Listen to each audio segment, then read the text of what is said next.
From relative obscurity, he was propelled to become the governor of Lagos. Not only did he become governor of Africa and Nigeria's foremost commercial and financial hub, he came, saw and conquered the battle of good governance as he turned Lagos State to one huge construction site with rapid infrastructural development. His expertise was sought from far and near. Nobel laureate, Professor Wole Soyinka described Fashola as not just a politician but a skilled workman who goes straight to the root to fix the problems of Lagos State.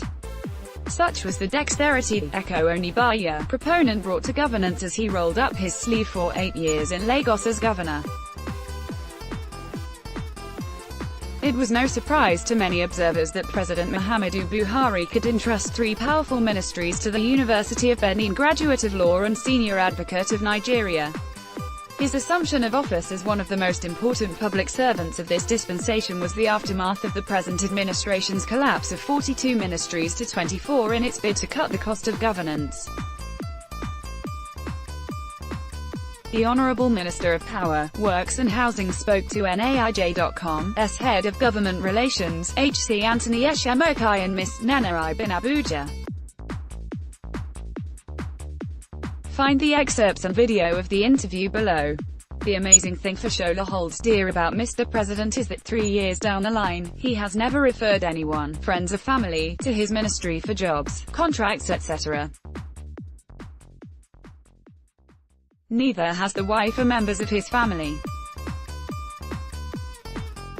This, according to Fashola, is a huge departure from the plundering of the past where governance was simply a sharing of the national cake with nothing visible to show for it. There is no interference whatsoever on his job except mandating him at the onset to pay prime attention to SAD Phase 1, the second Niger Bridge, 2, Lagos-Ibadan Expressway, 3, Ilorin-Jebba-Mokwa Road and 4, Abuja-Kaduna-Zaria-Kano Highway. This reveals how dear those projects are to the president, which is why work is ongoing in those areas among others. The Honourable Minister explained that such challenges are not new to him because as Governor of Lagos, he superintended over 30 ministries and 57 parastatals. At the federal level, he is not alone as minister but has 2 ministers of state working with him. They are Honourable Mustafa Baba Shehuri and Suleiman Hassan. Also, there are very dedicated directors and permanent secretaries as well as controller of works in all the states of the Federation. Such command structure made his job of coordination much more easier. Fashola revealed that there are road constructions currently going on in every state of the Federation, housing projects in 34 states out of 36, incremental power generation and a 10 years roadmap to ensure adequate infrastructural development that will ensure uninterrupted power supply to Nigerians. The minister assured Nigerians that plans to ensure this has already started and the roadmap is clear as enumerated in a giant drawing board in his office.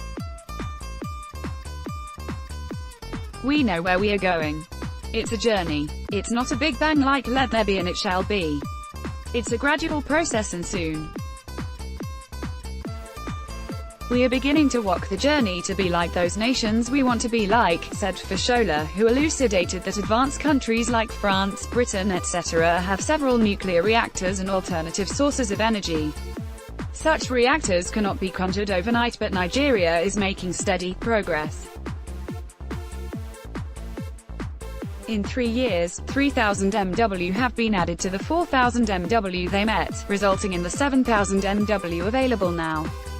In summarizing what was an explosive interview, the minister said even with so much work done and ongoing, there is still so much to be done. There may be challenges but things are definitely better now even in the area of security. The president never promised there will be no problems. He solved the insurgencies issue in the northeast. Today, many IDPs have returned home. Fashola stated he recently drove from Yobe to Borno at night, which was not possible 4 years ago according to Borno State Governor. He recalled that the recovery of the Chibok girls remain a huge promise fulfilled. Several jobless people are engaged in ongoing constructions, especially housing sites. Additional 6 million farmers have benefited from rice and wheat farming from the federal government. Finally, recent elections held in Katsina, Yobe, and Kogi states showed that the president is still strong in his traditional political strongholds, so contenders will have to battle the president in their own strongholds. Watch the interview below and share your thoughts and comments. Source: